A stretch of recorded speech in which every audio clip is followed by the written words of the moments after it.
Bonjour, s'il vous plaît, bonjour à tous. Je suis Sylvain Dourneau, je suis responsable du secteur tourisme, hôtellerie, restauration à la Chambre de commerce et je suis le coordinateur du campus de la gastronomie.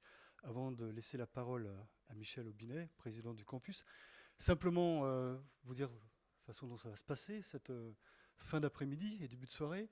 Donc introduction par Michel, 17h, 17h45, conférence sur l'histoire et les tendances du cocktail par Fernando Castellone. Ensuite, on aura une table ronde sur les métiers de la mixologie. On a un beau plateau. Et ensuite, on aura la présentation des 3 cocktails qui seront dégustés ensuite dans l'atrium.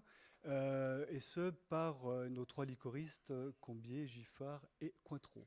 Et ensuite, donc, la rencontre avec les liquoristes et les producteurs locaux jusqu'à 20h, 20h30 à peu près. Donc, je vous souhaite une bonne après-midi et à tout de suite.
Angers, connectez-vous.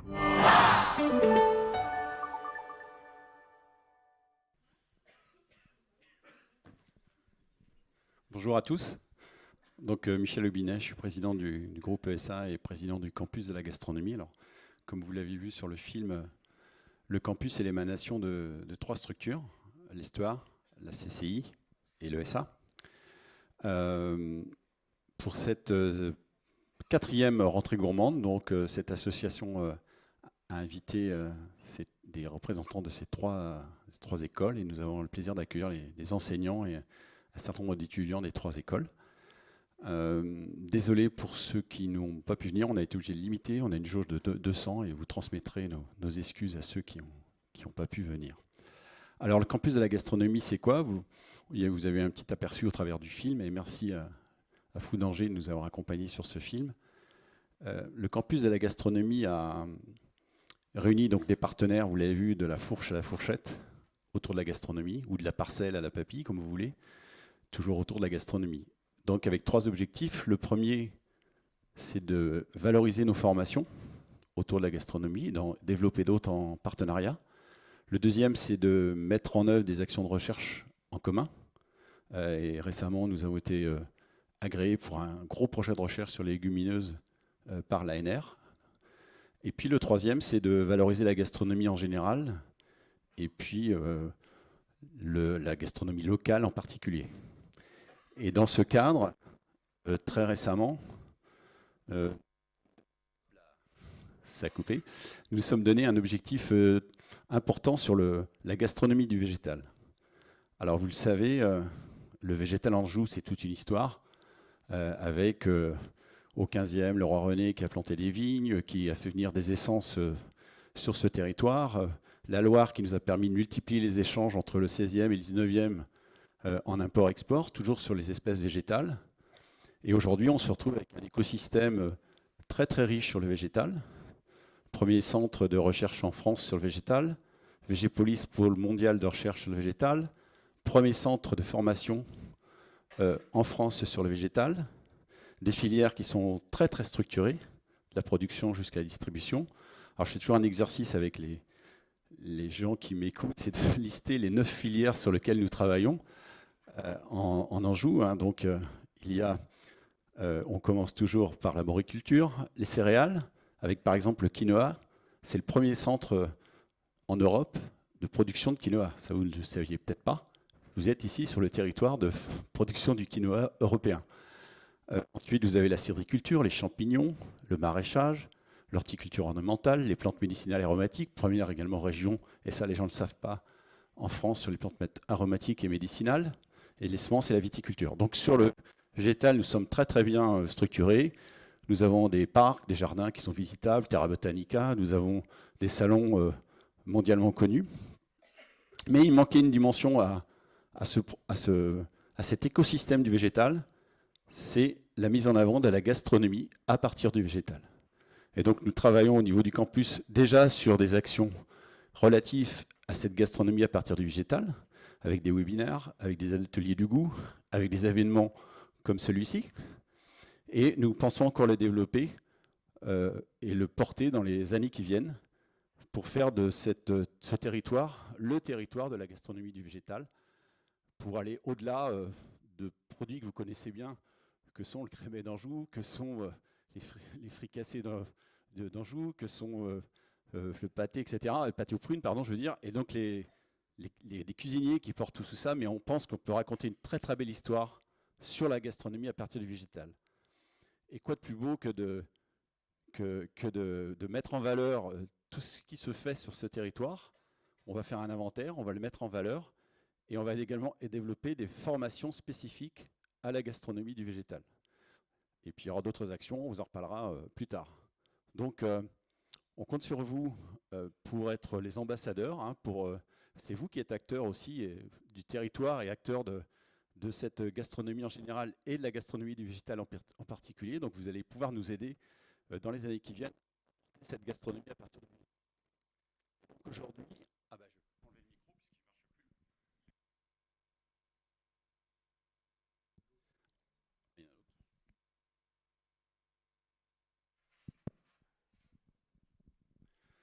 Donc aujourd'hui, nous sommes sur une édition autour de rentrée gourmande, hein, c'est les 4e rentrées gourmandes, donc qui associe des partenaires des 3 écoles, vous l'avez compris.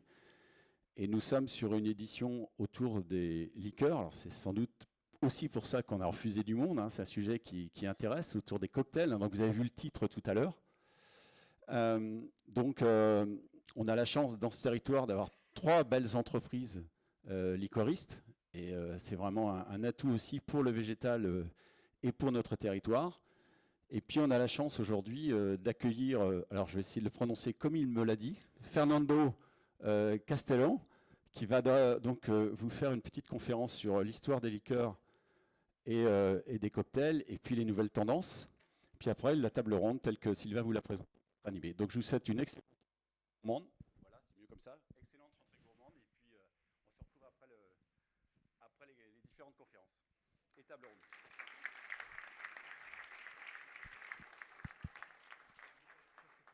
Fonctionne ou pas? Si, c'est bon. Ça va le faire. Je vais voir si la télécommande fonctionne. Oui, parfait. Donc bonjour à tous. Voilà, on va parler mixologie et comme vous le disiez, l'extension du végétal. Hein, tous les spiritueux sont produits à partir de ces matières végétales, donc aucun problème. On est totalement dans la cohérence du programme. Moi, je vais vous raconter l'histoire du cocktail au sens large, son origine et son évolution. Et vous allez voir qu'il y a plein de petites choses peut-être que vous ne soupçonniez pas.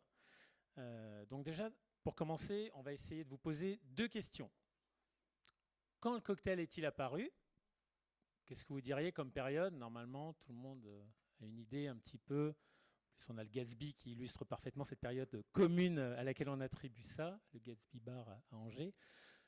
Les années, vous diriez quelle période pour l'apparition du cocktail? Pardon, plus fort, il n'y a pas de mauvaise réponse, ne vous inquiétez pas. Pardon? 1920, voilà, les années 20. C'est ce qui revient à 98% en général. Pourquoi? Parce qu'on assimile à la prohibition américaine, hein, qui a duré de 1920 à 1933, une période où les produits étaient très mauvais, et donc on les mélangeait pour qu'ils soient buvables. Mais vous pensez bien que mauvais plus mauvais, ça ne donne pas du bon. Donc ce n'est pas ça l'origine du cocktail finalement. Ça a été une période, effectivement, on y reviendra. Mais le cocktail, c'est bien plus ancien que cela. Je veux dire, ça remonte au début des années 1800 déjà, pour vous dire. Et puis du coup, une autre question, qu'est-ce qu'on buvait avant le cocktail dans le sens, je ne parle pas de vin aromatisé aux plantes, je parle vraiment d'une boisson. Qu'est-ce que l'on buvait avant le cocktail, à votre avis? Est-ce que quelqu'un a des idées, des catégories ou des noms de boissons? Allez-y. Alors la MC Bar, là, c'est le moment de balancer les infos. Du vin, alors voilà, mais quelque chose une boisson, comme je disais, c'est pas un produit, enfin un vin ou un vin aromatisé, oui, mais une boisson élaborée, comme un cocktail, sauf que c'était pas un cocktail, c'était une famille de boissons plus anciennes. Brandy, donc ça c'est une autre vie. Non, vraiment quelque chose de composé comme un cocktail, avec plusieurs ingrédients. Des liqueurs, non? Mais dans les familles de cocktails. Voilà, bonne réponse, le punch.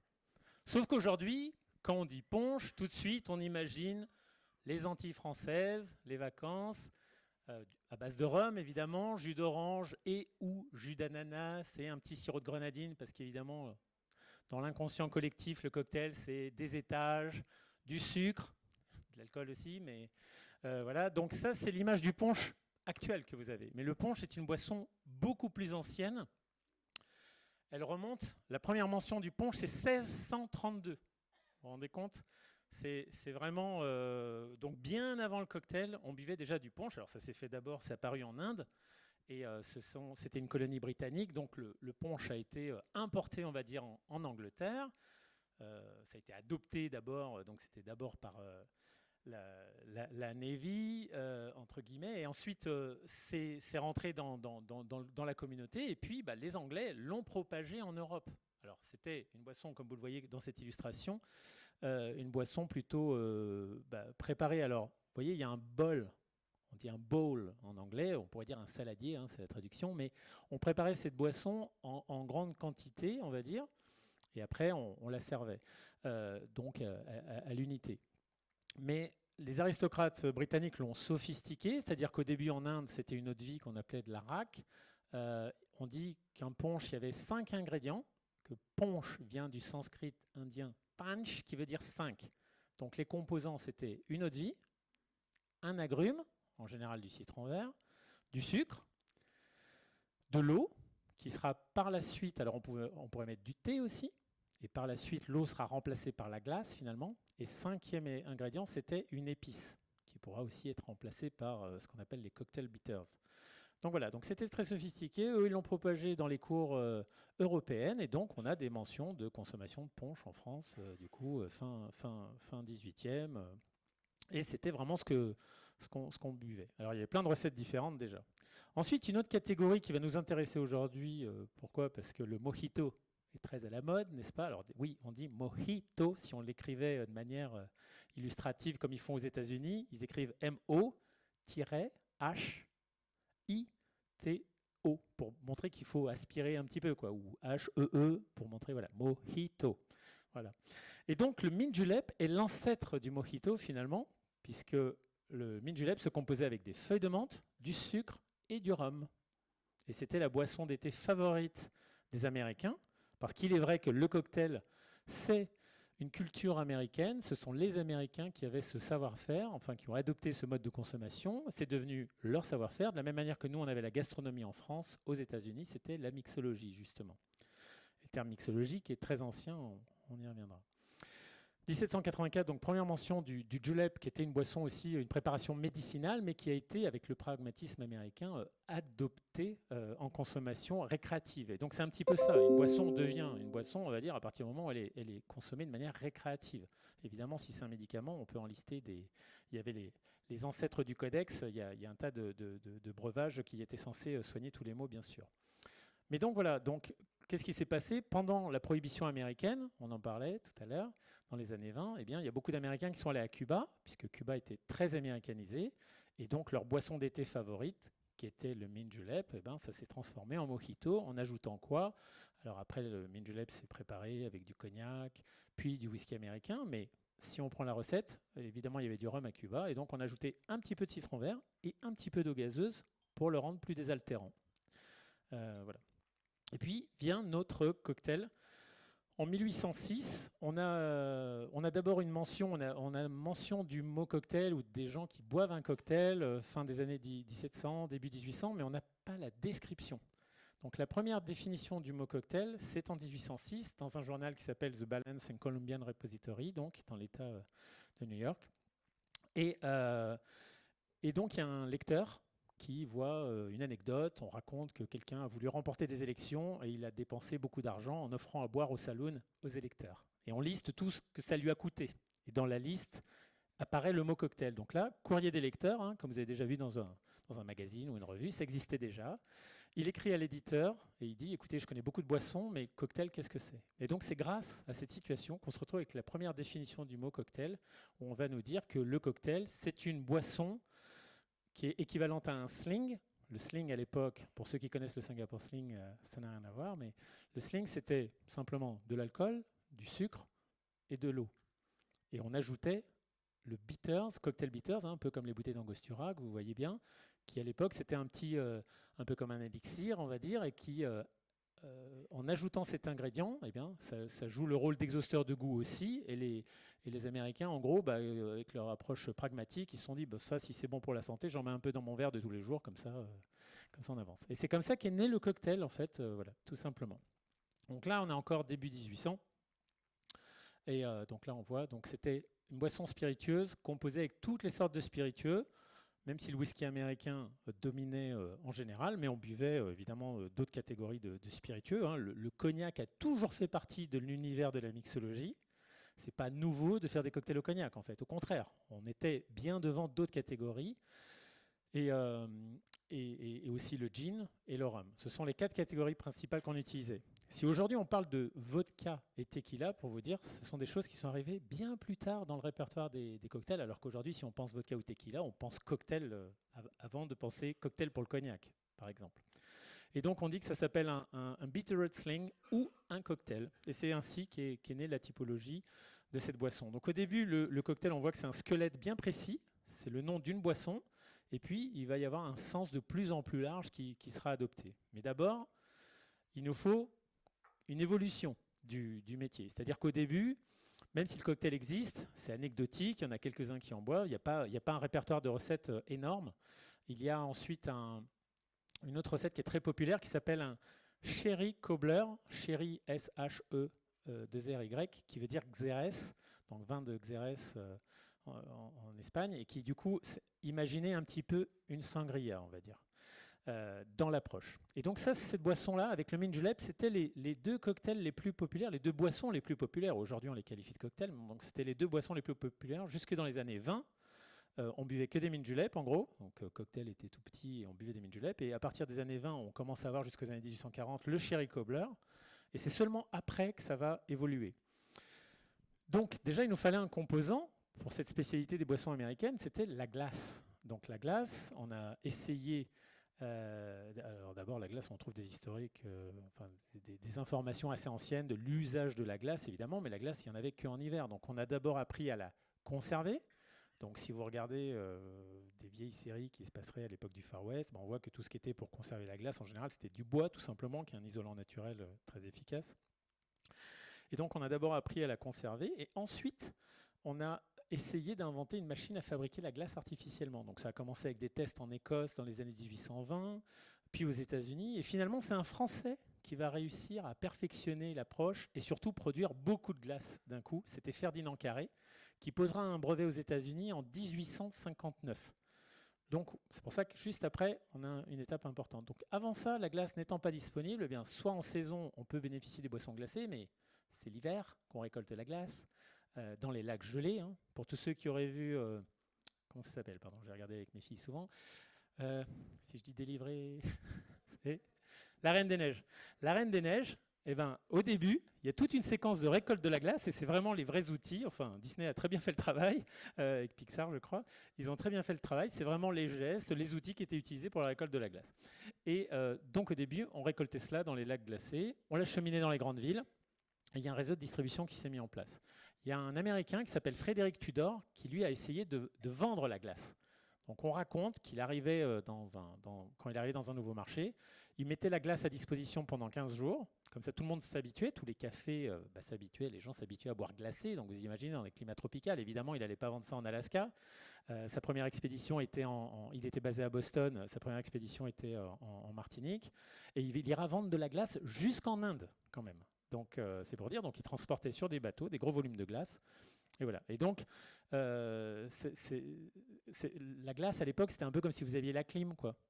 Donc voilà, une fois que vous y avez goûté, en général, c'est dur de. Alors maintenant, on fait des efforts au niveau énergétique, évidemment, mais voilà, c'était quelque chose de nouveau. Et quand il y a eu la machine à fabriquer la glace artificiellement, eh bien, la glace est devenue disponible partout. Donc ça s'est répandu. Donc les boissons américaines, qui étaient des boissons glacées, l'usage a pu se répandre aux États-Unis. Et c'est là où, en 1862, on va avoir le premier ouvrage dédié aux boissons, qui s'appellera The Bartender's Guide, parce qu'on disait bartender, c'était le titre, ou il y avait un autre titre, il y avait 2 titres pour le même ouvrage, How to Mix Drinks, tout simplement. Et là-dedans, il y a des chapitres par famille de boissons. Donc il y a énormément de recettes de punch, puisque c'était ce qui était d'usage. Et après, on aura du coup des sours, et il y aura le cocktail. Et donc le cocktail, eh bien, on n'aura que 10 recettes. On dit que c'est le premier livre de cocktail, mais en fait, au départ, comme je vous disais, il y avait un squelette bien défini avec ses ingrédients. Et donc, c'est juste à partir des années 1800, fin des années 60, on commence à mettre du vermouth aussi, à ajouter un ingrédient, et ça reste un cocktail. Et donc, finalement, voilà, le sens du mot cocktail va prendre un sens de plus en plus large, progressivement, et on va garder cette distinction entre boisson mélangée, on va dire, qui en anglais serait mixed drink, quelque chose qu'on fait directement au verre, et un cocktail, c'est quelque chose qu'on élaborait soit au verre à mélange, ça vous parle plus à vous, ou au shaker, le mixeur, ça viendra plus tard, et qu'on servait sans glace dans le verre, en fait, parfois. Donc voilà, parce qu'on avait glacé, on servait sans glace dans le verre, comme ça vous buviez quelque chose de glacé sans le contact de la glace. N'oubliez pas que l'hygiène alimentaire à l'époque, forcément, le contact de la glace avec les dents, ça faisait jongler plus d'un client sur 2. Donc c'est logique. Donc c'est vraiment cette période-là où il y a un nouveau métier qui va pouvoir apparaître. Donc voilà, les années 1850, ça se met en place. Et on aura le premier manuel de bar, c'est-à-dire comment on travaille derrière un bar en 1882. Et en 1888, le même auteur qui s'appelle Harry Johnson illustrera justement l'organisation derrière le bar qui n'a pas changé. C'est-à-dire plus de 150 ans après, on a la même organisation de travail que lui avait dessiné pour la première fois en 1888. Donc c'est assez incroyable, ça montre aussi qu'il y a peut-être de la place pour de l'innovation. L'avenir, on en reparlera, c'est pas forcément la machine à cocktail, hein, parce que pour l'instant, j'ai rien vu de probant. Je ne suis pas contre, parce qu'il y a des endroits où ça peut être pratique, mais on en est très loin. Parce que pour ça, il faut comprendre que le cocktail, ce n'est pas que des étages, avec quelque chose de joli ou marrant, c'est aussi un goût. Et si vous l'abordez avec le goût, et que vous apprenez à comprendre ce que vous aimez, vous saurez du coup chercher la recette un petit peu idéale. C'est un peu comme dans tout ce qui est connecté au goût, c'est aussi quelque chose au niveau des sens qui est différent. Alors voilà, on n'est pas en train de parler de Jägerbomb non plus, on est vraiment en train de parler d'avoir une approche. On n'a pas le même goût quand on est un jeune adulte. Des fois, il y a des gens qui très tôt, ils vont rechercher un peu la tension alcoolique, mais en général, c'est quand notre palais évolue, on apprend à appréhender l'amertume différemment, la complexité, la tension alcoolique sont des sensations. On a moins d'attrait quand on est jeune. Et du coup, vous qui travaillez autour du goût, puisque vous travaillez sur le bar, c'est important aussi d'avoir cette objectivité vis-à-vis du consommateur, de bien essayer de comprendre, d'avoir cette empathie pour comprendre qu'est-ce que les gens recherchent. Il ne faut pas faire quelque chose à son goût nécessairement. C'est un dialogue. Et souvent, ça manque de dialogue aussi. Vous êtes sur une carte, vous choisissez ce qui est écrit, mais en fait, finalement, vous ne savez pas toujours. Donc c'est vrai que si vous avez un conseil qui vous est fait, pour mieux comprendre l'intention du bar avec ses cocktails sur la carte, c'est toujours un plus. Et du coup, on continue. Et pourquoi 1889 ? Parce que en 1889, c'est l'année où il y a la tour Eiffel qui va être créée, montée en tout cas. Et ici, on voit le palais des expositions, et c'est ici où, d'ailleurs, on avait les exposants. Il y avait le laboratoire. Vous avez chez Cointreau une photo du laboratoire des distillations de 1889. Et donc, c'était dans ce bâtiment où il y avait ça. Et ce qui est intéressant aussi, c'est qu'on est à milieu de penser que le cocktail était déjà développé à Paris. C'est pas longtemps après, hein, parce que le premier livre sur les boissons américaines, et donc le cocktail, je vous disais, c'est 1862. le premier bar qui a présenté des cocktails à Paris, c'était en 1849 déjà. Donc c'était Monsieur Leblond, qui était un grand restaurateur. Donc son bar, le café, ça s'appelait Café Leblond, a eu un grand succès. Il s'était retiré des affaires un petit moment. Et puis il est finalement allé ouvrir, après il est revenu dans le business parisien. Il a ouvert le pavillon d'Armenonville, qui existe toujours à Neuilly, enfin vers le bois de Boulogne. Et lui, il est décédé à Neuilly. Donc il y avait des entrepreneuriats. Et donc il a fait venir un barman américain. Grâce à David Wondrich, qui est un historien américain, lui, il a retrouvé une coupure de presse 2 ans avant, en 1847, qui annonce qu'un barman de Boston va aller ouvrir un saloon à Julep à Paris prochainement. Donc vous voyez, évidemment, il y avait déjà quelques mois pour la traverser. Peut-être qu'il a fait un petit tour par Londres avant d'arriver à Paris, tout ça. Donc le cocktail, il était présent. 1862, c'est aussi l'ouverture du Grand Hôtel, place de l'Opéra. Et donc, il y avait un bar américain. On appelait ça des bars américains, du coup, puisque c'était une spécialité américaine. Et c'était donc pour une clientèle anglo-saxonne principalement ou américaine. Et aujourd'hui, aujourd'hui, ça ne l'est plus, mais jusque dans les années 20, puisqu'on parlait des années 20, le quartier de l'Opéra a toujours été le quartier américain à Paris. Mais donc, ça a commencé très tôt. Voilà. 1889, c'est aussi le premier livre de cocktail français. Donc aujourd'hui, il existe une plateforme sur Internet. Alors, bon, le problème, c'est qu'il y a 2-3 noms de sites qui se ressemblent. Ça n'envoie pas vers le même contenu. Mais si vous tapez EUVS Vintage Cocktail Books, normalement, vous arrivez sur un site. Et aujourd'hui, ça regroupe des ouvrages qui ont été digitalisés par Google, enfin plein d'ouvrages libres de droit. Et vous avez accès à quasiment 400 livres anciens. Donc c'est assez génial si vous êtes curieux et que vous voulez les regarder un petit peu.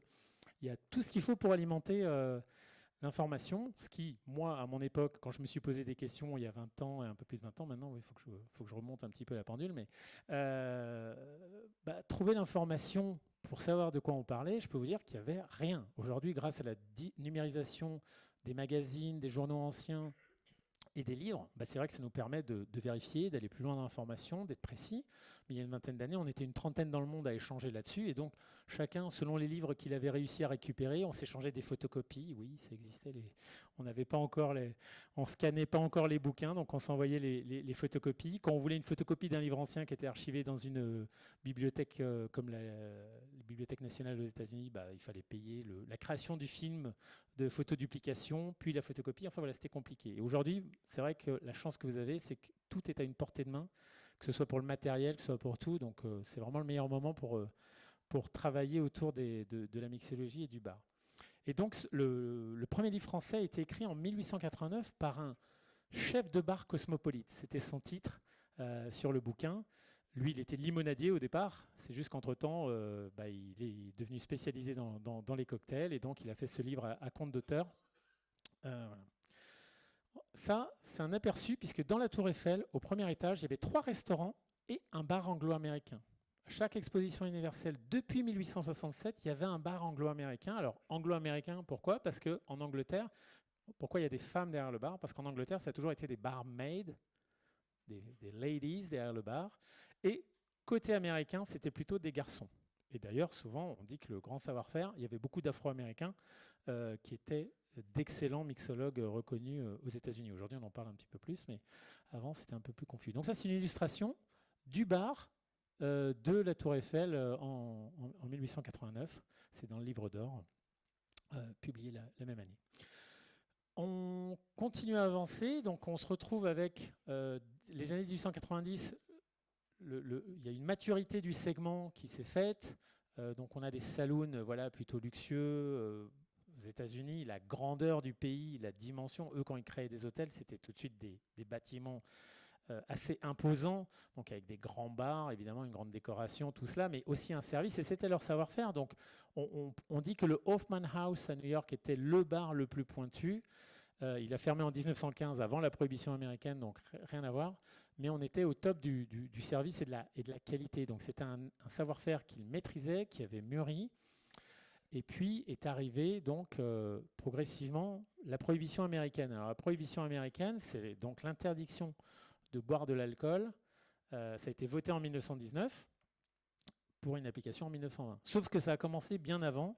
Ça a commencé dès les années 1850 dans l'État du Maine, qui était devenu le premier État sec, on dit dry state, où on ne pouvait plus consommer d'alcool. Et puis petit à petit, ça a gagné plusieurs États et ça a fini par devenir national. D'ailleurs, la notion de speakeasy est apparue dans les années 1880, puisque c'était les bars clandestins qui étaient appelés comme ça. Et nous, en France, on a aussi, vous connaissez tous le Fouquet's sur les Champs-Élysées, par exemple, ça vous parle? Eh bien, le Fouquet's a été ouvert par Louis Fouquet, qui avait un bar à cocktail au départ. C'est-à-dire que ses parents avaient une épicerie fine rue de Rivoli. Son père l'a aidé à ouvrir un bar qui s'appelait le Critérion, parce que le Critérion, c'était une institution à Londres. C'était un bar très connu dans le théâtre à Piccadilly. Et lui, il a ouvert le bar devant la gare du Nord, par où arrivaient les étrangers qui débarquaient en bateau, les Américains, les Anglais. Et donc, il s'appelait le Critérion. Et quelques années après, donc ça, il l'a ouvert en 1897. Et 2 ans après, il a ouvert le Fouquet's sur les Champs-Élysées. Mais il est mort assez jeune, en 1907, d'une typhoïde. Donc, son nom n'est pas resté gravé en tant que grand barman. Et puis aujourd'hui, si vous allez au Fouquet's, on ne va pas vous dire que c'est un barman qui a ouvert le Fouquet's, quoi. Aujourd'hui, c'est un hôtel 5 étoiles, vous comprenez. Voilà, perception, image, tout est une question de contexte parfois. Mais du coup, on a eu nos grands établissements aussi. Et donc, pendant la prohibition américaine, qu'est-ce qui se passe? Je vous disais, les Américains, ils vont beaucoup à Cuba. N'oublions pas que Cuba, c'est la plus grande île des Caraïbes. Donc, il y avait de la place pour les accueillir. Et puis, ils vont s'amuser. Ça, c'est une photo des années 30. Il y a 3 bars très connus. Vous avez sans doute entendu parler de la Bodeguita del Medio, parce qu'on raconte que Hemingway il buvait son mojito. Sinon, c'était le daiquiri. La cathédrale du daiquiri, c'était le Floridita. Et aujourd'hui, si vous allez à la Havane et que vous allez au Floridita, c'est sans doute le bar, d'abord, qui est toujours resté ouvert et qui a l'âme la plus authentique par rapport aux autres qui ont réouvert éventuellement ou qui se sont maintenus. Bodeguita del Medio aussi pas mal, mais on dit que c'était le bar préféré de Fidel Castro, c'est pour ça que c'est resté avec un très bon standing. Et c'est vrai que vous allez dans leur office, on a beau être à Cuba, eux ils ont des super machines à glaçons américaines, enfin il manque de rien. Si, à Cuba vous pouvez manquer de...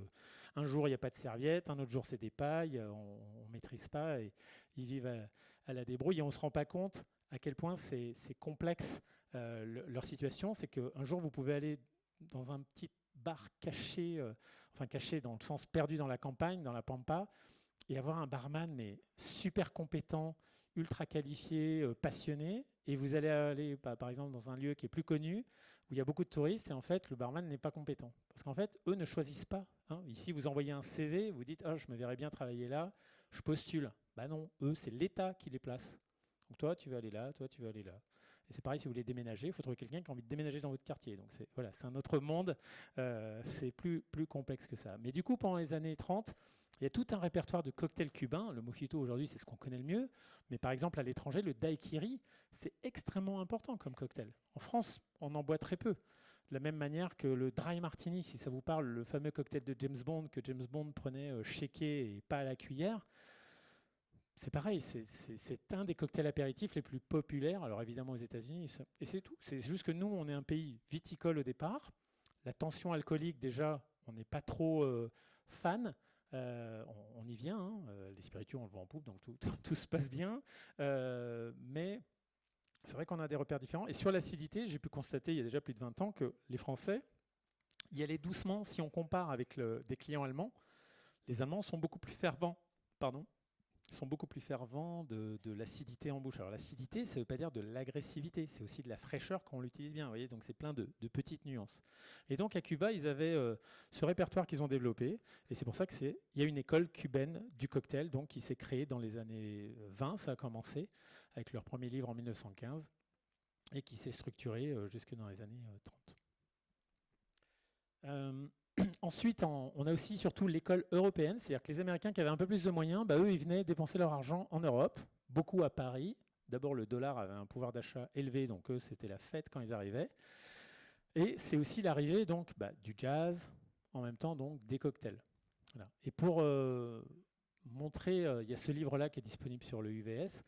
Ça, c'est un livre de 1929. On voit que Cocktail de Paris, alors ce livre est très intéressant parce qu'il nous montre qu'il y avait des cocktails, il y avait des concours de cocktails organisés pour les professionnels, bon jusque-là rien d'étonnant, mais il y avait des concours de cocktails organisés pour les amateurs et des concours aussi pour les artistes. comme si vous mettiez des designers, des graphistes à créer des cocktails et voir comment ils expriment leur créativité. Donc c'est très intéressant, c'était du coup très, très à la mode.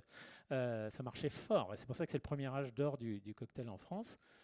Et à la fin, il y a un index où on a les bars à cocktail par quartier. Et il y avait un blogueur en 2009, puisque nous, le retour du cocktail à Paris, ça s'est réamorcé vraiment en 2007. Et donc en 2009-2010, il avait fait du coup le plan des bars de l'époque, dans les années 20, de ce qu'on avait à Paris par rapport à ce qui était en cours de développement. Aujourd'hui, ça l'a dépassé. Mais voilà, il y avait de la marge de progression. Donc voilà, c'est pour ça qu'on parle du premier âge d'or du cocktail en France. Par contre, on voit avec un bouquin publié en 1937 à Londres que les Anglais, comme aujourd'hui, ils ont joué le même rôle par la suite.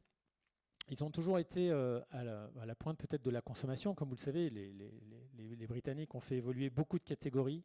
Le vin, les portos, le cognac. Ce sont des catégories qui ont beaucoup évolué par rapport aux exigences du marché anglais en termes de qualité. Et donc, dans ce livre-là de cocktail, on va se retrouver à utiliser du fruit de la passion dans les années 30. Pour vous donner un repère, peut-être que chez nous, en France, ça devait être les années 70 quasiment.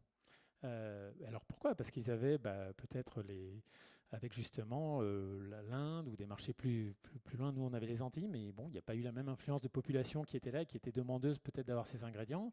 On trouve l'usage de la tequila.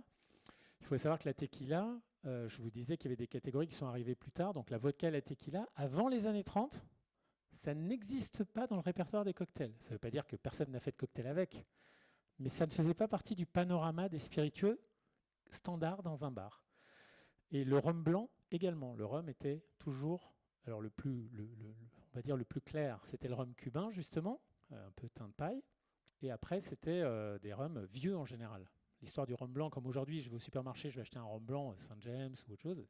Ça, c'est arrivé après les années 70, quasiment. En tout cas, après les années 60. Pour avoir interviewé un barman dans les années 60, pour lui, Saint James, par exemple, à l'époque, qui a appartenu à Rémi Cointreau, c'était le vieux qui se buvait.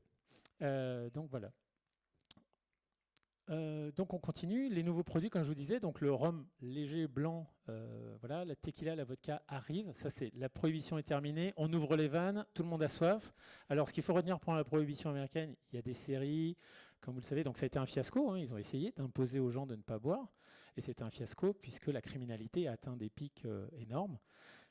Et quand ils ont arrêté ça, en fait, il y avait des contrebandiers qui avaient tout un réseau de distribution. Donc aujourd'hui, on parle de Rémi Cointreau, de Pernod Ricard, si vous avez entendu parler. Il y avait un groupe, par exemple, qui s'appelait Seagram, qui a été fondé par un contrebandier. C'est-à-dire que lui, il avait tout le canal de distribution. C'est juste que du jour au lendemain, c'est devenu légal. Il s'est mis à payer ses impôts, entre guillemets. Mais voilà. Et ça a été un acteur pendant plus de 50 ans. Voilà. En 1934, on va voir la naissance d'une nouvelle approche, les cocktails tiki. Si vous avez entendu parler de Mai Tai ou Zombie, c'est rattaché à cet univers-là. Donc là, c'est quelqu'un qui s'appelait, alors il s'est renommé, mais Ernest Beaumont, il s'est renommé légalement sur sa pièce d'identité Don Beach, parce qu'on le surnommait Don the Beachcomber, donc Don le chasseur d'épaves. Et lui, il va créer, pour ceux qui ont visité une rhumerie un jour dans leur vie, je ne sais pas si ça existe encore d'ailleurs, les rhumeries, parce que c'était très à la mode comme bar il y a encore une vingtaine d'années. On est dans une déco voilà, exotique, et lui, il avait une sensibilité pour les boissons et les rhums, et en fait, il composait des cocktails avec, en général, 2-3 rhums différents pour donner vraiment des typicités aromatiques très différentes. Et pour sécuriser les recettes, parce que quand vous donniez votre recette, vous donniez un petit peu de votre savoir-faire, même si le tour de main reste important et tout, et lui, on raconte qu'il numérotait les bouteilles, donc même ses employés ne savaient pas ce qu'il y avait dans les bouteilles. C'est lui qui gérait ça en amont, et voilà. Donc le cocktail est relancé aux États-Unis et en France, avec la Seconde Guerre mondiale, voilà, ça va perdre de sa splendeur. On va arrêter de boire du cocktail, forcément c'est une période difficile, il y a les tickets de rationnement, tout cela. Et le cocktail va on va dire se renfermer dans les bars d'hôtel. Donc voilà. Donc dans les bars d'hôtel, donc aux États-Unis, on continue avec la mode du tiki, qui devient un vrai phénomène festif, c'est-à-dire vous êtes de sortie, vous allez vous amuser, et voilà, les cocktails, on voit qu'ils deviennent plus colorés, on met en avant de la verrerie, une céramique, enfin des formes différentes. On est un peu dans la fantaisie visuelle pour accrocher ça. Et du coup, ça dérive un petit peu vers l'image qu'on peut beaucoup avoir eue face au cocktail, c'est-à-dire que le cocktail fruité, sucré, du coup, tout se ressemble, parce que quand vous avez qu'une approche fruitée sucrée, voilà, c'est difficile d'exister, surtout quand le taux de sucre domine un petit peu. Et puis, dans les années 90, alors il y a le fameux film Cocktail qui a révélé beaucoup de motivation chez beaucoup de garçons. Mais on voit que la partie entertainment du cocktail est revenue un petit peu sur le devant de la scène. Et surtout, c'est au milieu des années 90 qu'il va y avoir le renouveau du cocktail. C'est-à-dire qu'on avait vraiment... Les États-Unis avaient beau être le pays des cocktails, le consommateur lambda connaissait une cinquantaine de recettes, c'est pas le problème, c'est culturel. Mais par exemple, au lieu d'utiliser du jus de citron frais ou du citron vert frais, ils utilisaient un mélange à base d'acide citrique et acide tartrique avec du sucre et de l'eau. Et en fait, ils mettaient ça dans n'importe quel verre. Donc voilà, c'était pas très qualitatif comme démarche. Et au milieu des années 90, il va y avoir un regain d'intérêt pour le savoir-faire, le craft, comme on dit, du métier du bar. Et ce sont des établissements... Il y a des personnes comme Del de Grove qui ont beaucoup influencé, et surtout Sacha Petrask, qui avait un bar qui s'appelait le Milk and Honey, qui existe encore aujourd'hui. Donc lui, il est décédé entre-temps, mais qui ont fait un travail vraiment de rééducation et d'influence pour que petit à petit, ça devienne une nouvelle approche à New York. Et puis après, c'est comme tout, chaque membre d'un autre État qui était venu travailler à New York, il retourne dans sa région, il ouvre un bar à cocktail avec cette nouvelle démarche. Et aujourd'hui, le cocktail de qualité est revenu. Mais ça a beau exister depuis presque 200 ans, on est dans un milieu qui n'est pas très structuré à comparer de la cuisine ou de la sommellerie où il y a des codes établis depuis beaucoup plus longtemps. Donc c'est un petit peu plus complexe. Nous, par exemple, il y a une démarche scientifique qui s'opère de plus en plus dans la cuisine. Nous, le premier livre avec une approche scientifique pour le bar, c'était en 2015. Donc vous voyez, c'est vraiment tout frais, on va dire. Et donc aux États-Unis, c'était New York. En Europe, c'était Londres. Et Paris, ça a commencé qu'en début 2000. On recommence à voir le mot cocktail sur les devantures. Mais c'est vraiment 2007 où ça commence avec l'Experimental Cocktail Club, en ayant un bar à cocktail finalement branché, qui va drainer une clientèle qui ne fréquentait pas les bars d'hôtel, et voilà, de reconnecter finalement avec une approche d'une boisson spécifique et différente. Voilà, on peut avoir envie d'un verre de vin, on peut avoir envie d'une bière ou d'un cocktail. L'important, c'est que vous trouviez ce qui vous correspond au niveau du goût. C'est qu'il y ait de la diversité dans chaque catégorie et que ce soit bien fait et qualitatif. Après, du coup, au début des années 2000, on a voulu revaloriser l'approche authentique. Du coup, cette démarche, les premiers speakeasy, les bars speakeasy, qui sont là pour raconter l'histoire, raconter l'héritage du segment. Et puis 2010, on s'est retrouvé aussi avec une approche un petit peu plus conceptuelle, comme c'était un peu plus exploratoire, un peu comme ça se passait en cuisine aussi. Et aujourd'hui, on a aussi une tendance de fond qui est le minimalisme. Donc ça, par exemple, ça ressemble à un verre d'eau avec un glaçon, mais voilà, il n'y a qu'un seul glaçon, c'est un bloc de glace. Donc ça a été fait avec des machines qui font des blocs de glace de 120 kg en général. Après, c'est coupé. Donc vous avez un glaçon totalement transparent, comme c'est la tradition au Japon depuis toujours. C'est un autre chapitre, il faudra en parler une autre fois. Et ça ressemble à un verre d'eau gazeuse. Et finalement, ça, c'est un cocktail. C'est un cocktail qui a été clarifié. Donc on a enlevé la couleur, ou ça a pu être aussi avec une base qu'on a distillée. Parce qu'aujourd'hui, il y a un appareil qu'on appelle les rotavapors qui permettent de distiller sous vide. Et donc, il y a des bars qui s'équipent de ça. Et ça permet de faire plein de petites choses. Mais pour dire, c'est une tendance. Après, ça ne veut pas dire qu'elle va rester. Mais ce qui est intéressant, c'est quand vous recevez ça, comme vous n'êtes pas influencé par un visuel, vous allez vous concentrer sur ce que vous ressentez au niveau du goût, et ça permet de mieux comprendre ce qu'on aime, ce qu'on n'aime pas. Voilà. Et pour parler de juste, donc ça c'est les différentes catégories qu'on a parcourues, parce que le support sera peut-être disponible par la suite. Si je reste là-dessus, on parlait aussi, c'était important d'aborder un point, c'est un peu la consommation responsable. Alors, la consommation responsable, ça y est, on va tomber dans le quart d'heure qui nous endort. Pas du tout. Ce qui est important de comprendre, c'est que quand vous buvez, si vous percevez l'alcool, finalement, c'est que le cocktail est bien fait. Alors percevoir, ça ne veut pas dire qu'il doit démonter la tête et, et se dire « oh là là, je vais m'arrêter à 2 verres ». C'est juste de dire que la présence de l'alcool ne doit pas être masquée. Donc quand un cocktail est bien fait, si on prend un short drink classique, je dois lire l'eau de vie qui le compose en bouche. Je sais qu'il est là, et pendant que je consomme, je suis conscient que je m'alcoolise un minimum. Et ça, quand c'est bien exécuté. Alors du coup, j'avais un jeune homme qui allait peut-être pouvoir m'aider. J'avais dit que je montrerais un petit exercice à faire chez vous sur un simple gin tonic, ou si vous voulez le faire avec du whisky coca, vous faites avec du whisky coca ce que vous voulez, mais je ne sais pas s'il arrivera. Mais c'est pas très grave. Si tu es là, tu as tout ce qu'il faut ou pas? Allez, c'est parti. On va faire une petite démo d'un gin tonic. C'est un petit exercice que vous ferez. Quand on fait un cocktail, alors vous vous souvenez de la première mention du cocktail en 1806? Eh bien, est-ce que vous avez peut-être, je ne sais pas si quelques-uns boivent des cocktails ou ont vu des séries, est-ce que le Old Fashion, ça vous dit quelque chose en cocktail? Ouais, pas mal quand même, hein. Il y en a quand même pas mal. Et bien figurez-vous que le Old Fashion, c'est le fameux cocktail de 1806. C'est juste que qu'est-ce qui s'est passé? Donc un Old Fashion, c'est une eau de vie vieillie en général, un morceau de sucre, du bitter, et donc l'eau de notre Bitterroot Sling au cocktail est devenue de la glace. Et c'est à partir des années 1880 où on s'est mis à parler du cocktail à l'ancienne, d'où le Old Fashioned Cocktail à San Francisco. Eh ben, si on n'a pas la glace, on n'a pas la glace. Bon, c'est pas très grave, je vais expliquer comment faire. Tu as une cuillère avec toi? Oui, c'est pas mal. Et on aura peut-être besoin d'un tonique. Donc, en gros, ce que vous ferez comme exercice à la maison, on ne va pas pouvoir le faire, c'est pas très grave. Prenez une mesure, si possible, je ne vous demande pas d'acheter une mesure, mais prenez une unité de mesure. Alors, idéalement, quelque chose qui fasse 5 centilitres. Vous remplirez un verre à moitié avec des glaçons et l'autre, vous le remplirez à ras-bord avec des glaçons. Pourquoi je dis ça? Parce que de la même manière que je disais que dans le Old Fashion, voilà, l'eau a été remplacée par la glace, souvent, peut-être que vous recevez un verre de cocktail et vous vous dites qu'il y a trop de glaçons dedans. Alors des fois, c'est vrai que si on est en hiver, qu'il fait froid et qu'on vous donne un verre glacé, c'est pas le meilleur moment. On peut calmer un petit peu le volume de glace parfois, mais ce qu'il faut comprendre, c'est que la glace a une vraie fonctionnalité. Elle permet, au contraire, d'éviter que votre cocktail soit mauvais, dans le sens que s'il y a peu de glace, elle va fondre et vous allez diluer toutes les saveurs. Et le fait qu'il y ait beaucoup de glace, il y a un pouvoir rafraîchissant plus efficace, donc on descend plus vite en température et on stabilise les saveurs. Il y a toujours de la dilution associée à l'usage de la glace. Après, c'est les matériaux, l'épaisseur du verre. Si je shake mon shaker, s'il est en métal argenté, en inox, il n'y a pas la même conduction. Donc il y a des choses qui se passent.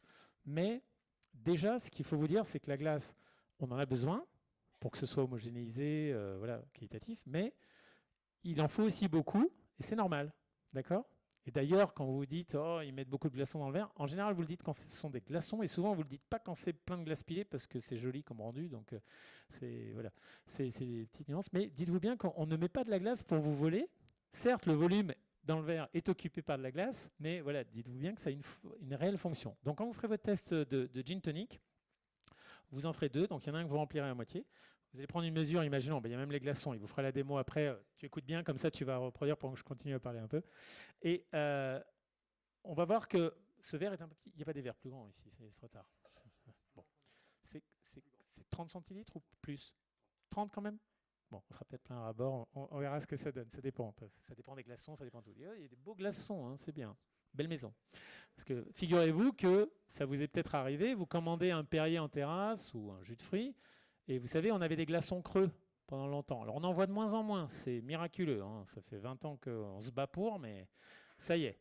Donc là, ce seront des glaçons plutôt pleins. Et ce glaçon creux, vous commandez votre Perrier, vous le versez dans le verre, et en fait, il n'y a plus de glace. Donc vous voyez, l'eau, ça s'est transformé en eau, donc votre côté pétillant ne l'est plus, beaucoup, puisqu'on a dilué tout ça. Et même vos jus de fruits. Donc voilà, donc vraiment, et on vous donne en général 3 glaçons, parce que oui, vous comprenez, on a une petite machine, il n'y a pas trop de glace. Voilà, mais bon. C'est comme si, ça arrivera peut-être maintenant, hein, mais comme si en cuisine on disait, non, mais là, moi je peux faire que 12 plats chauds, donc après vous mangez froid, quoi. Il faut que j'économise ou je vous le sers tiède parce que chaud je peux pas, je dois garder du gaz pour les autres. Donc c'est pour ça. Donc vous ferez ça, vous remplissez votre verre à moitié, vous allez mettre une mesure de gin et pour compléter votre verre, vous allez remettre du tonic. Donc vous allez constater que dans votre verre rempli à moitié avec des glaçons, vous allez mettre une mesure de gin, et pour remplir mon verre, puisque vous êtes d'accord, quand on vous sert un verre, il est toujours rempli au même niveau, en fait, peu importe le volume de glace. Mais vous verrez que vous allez mettre quasiment 3, normalement dans un verre qui fait 35 centilitres, ceux-là ils sont un peu plus petits, mais 4 doses de tonic pour une dose de gin. D'accord?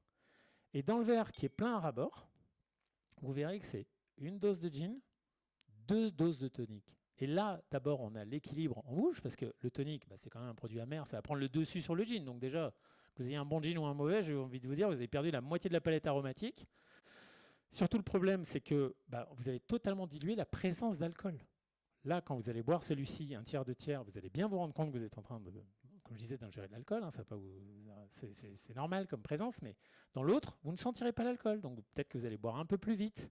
Et puis, du coup, vous allez boire plus qu'il ne faudrait parce que vous ne vous en rendez pas compte. Donc, c'est juste ça, que, en tout cas, quand quelque chose est bien préparé, que ce soit aussi basique qu'un gin tonic ou un cocktail. Après, dans le cocktail, il y a encore plein d'autres éléments, la fraîcheur, des sensations, donc la tension alcoolique sur certains cocktails, et le sucre, hein, on parlait du sucre. Le sucre masque les saveurs, masque les défauts, masque les saveurs. Alors, masque les défauts, on peut regarder l'histoire du champagne vite fait.